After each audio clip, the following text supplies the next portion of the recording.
Missile drone से हमला, काला सागर में रूसी तेल टैंकरों में आग की घटना पर तुर्की ने किस पर शक जताया है? और सवाल यह भी कि काला सागर का रहस्य क्या है? यूक्रेन ने रशिया के संघर्ष शुरू होने के बाद कई रूसी पोतों को समुद्री ड्रोन और विस्फोटक उपकरणों के जरिए निशाना बनाया, कुछ को तबाह भी कर दिया। हालांकि उसके इस कैंपेन में, इस अभियान में मुख्य तौर पर काला सागर के उत्तरी हिस्से, नॉर्दर्न पार्ट तक ही सीमित रहे ये अटैक्स। काला सागर में रशिया की शैडो फ्लीट, जो कि गोपनीय बेड़ा माना जाता है, गोपनीय बेड़े का हिस्सा थे और हिस्सा माने जाने वाले 2 तेल टैंकर्स में आग की घटना पर तुर्की के अधिकारियों की तरफ से चौंकाने वाली बात सामने आई है। अधिकारियों को अब इस बात का अंदेशा है कि तेल टैंकर मिसाइल, ड्रोन्स या बारूदी सुरंग की चपेट में आए हैं। आपको बता दें कि तेल टैंकर काइरोस और विराट को शुक्रवार शाम को कुछ ही मिनटों के अंतराल में धू धू करके जल उठे थे।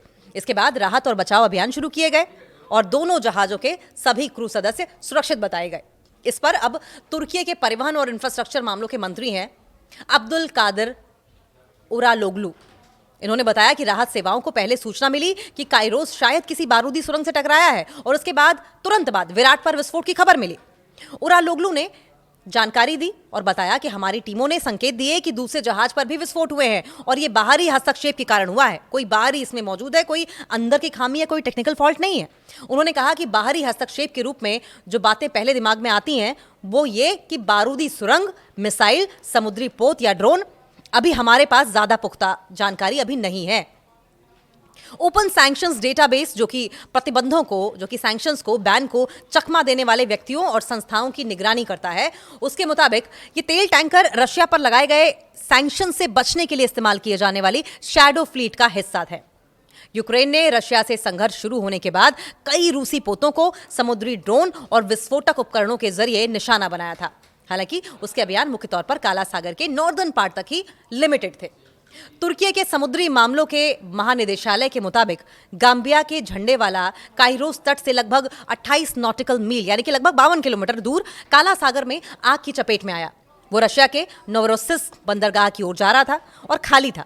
समुद्री प्राधिकरण ने बताया कि इसके करीब 1 घंटे बाद दूसरा टैंकर विराट भी तुर्की के तट से लगभग 35 नॉटिकल मील 64 किलोमीटर की दूरी पर लगभग हमले का शिकार हो गया और इसके बाद ज्यादा जानकारी मिल ही नहीं पाई। तुर्की ने यह भी जानकारी दी कि बचाव दलों को मौके पर भेजा गया है।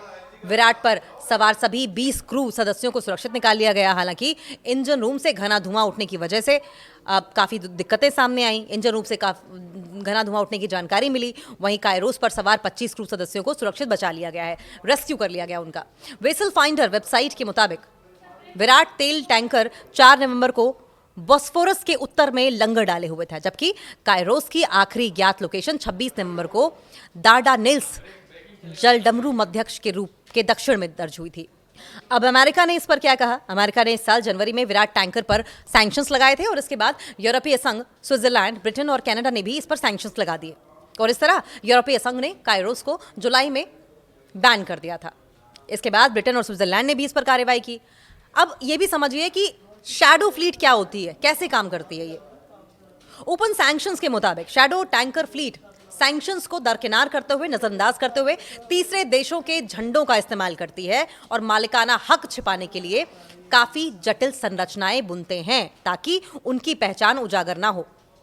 वेबसाइट के मुताबिक पश्चिमी देशों की ओर से रशिया पर लगाए गए इकोनॉमिक सैंक्शंस के बीच ये शैडो फ्लीट उसके लिए अरबों डॉलर की आय का स्रोत बनी हुई थी। हालांकि ये पर्यावरण के लिए गंभीर खतरा पैदा करती है। बताया यह भी गया कि 2018 में बना विराट अनियमित और जोखिमपूर्ण नौवहन तरीकों का इस्तेमाल करता रहा और पहले बारबाडोस, कोमोरोस, लाइबेरिया और पनामा के झंडों के तहत चलता रहा और इसी तरह 2002 में बना काइरोस पहले पनामा, ग्रीस और लाइबेरिया के झंडों के तहत पंजीकृत हो चुका था। सवाल यह भी कि काला सागर का रहस्य क्या है? काला सागर का नाम सुनते ही लोगों के जहन में आने लगता है कि यहाँ का पानी काला होगा या फिर यहाँ ऐसी कोई गतिविधि हुई होगी जिसकी वजह से इसका नाम काला सागर रख दिया गया। और इसी बीच खबर यह भी है कि ब्लैक सी में तेल टैंकर में धमाके हुए और इसकी वजह से आग लग गई और इसके बाद 2 टैंकर से क्रू को हटा लिया गया।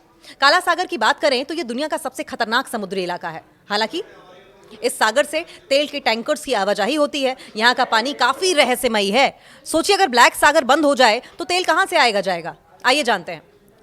दुनिया का सबसे खतरनाक समुद्री इलाका काला सागर। अगर हम काला सागर की बात करें तो इसकी चर्चा दुनिया के सबसे खौफनाक, सबसे डेंजरस, खतरनाक समुद्री इलाकों के रूप में की जाती है और इसके पीछे की सबसे बड़ी वजह अप्रत्याशित मौसम, अनप्रिडिक्टेबल यहाँ का वेदर, तेज हवाएं, खतरनाक लहरें और साथ ही साथ काला सागर में गहराई में ऑक्सीजन की कमी, और ऑक्सीजन की कमी के साथ साथ हाइड्रोजन सल्फाइड की उपस्थिति भी इसे खतरनाक बनाती है, यानी कि बहुत जहरीला।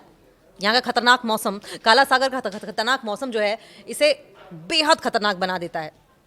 काला सागर यूरोपीय और एशियाई महाद्वीपों के बीच में स्थित है, एशियाई और यूरोपीय महादेशों के बीच में स्थित है। यहाँ पर काफ़ी तेज़ हवाएं चलती हैं, जिसकी वजह से नौ परिवहन यानी कि समुद्र में जो परिवहन किया जाता है वो मुश्किल हो जाता है।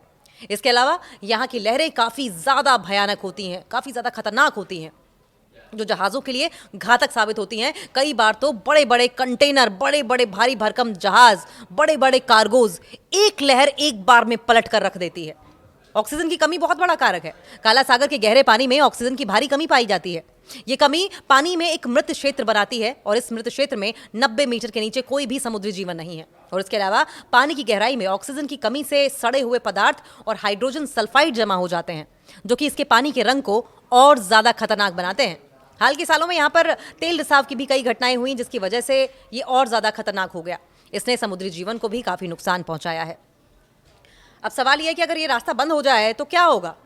काला सागर के जरिए Russia, Ukraine, Georgia, Romania, Bulgaria जैसे देश तेल का परिवहन करते हैं और ये देश इस समुद्री मार्ग से अपने तेल का निर्यात करते हैं। और ऐसे में सवाल ये खड़ा होता है कि अगर ये रास्ता बंद हो जाए तो ये देश क्या करेंगे।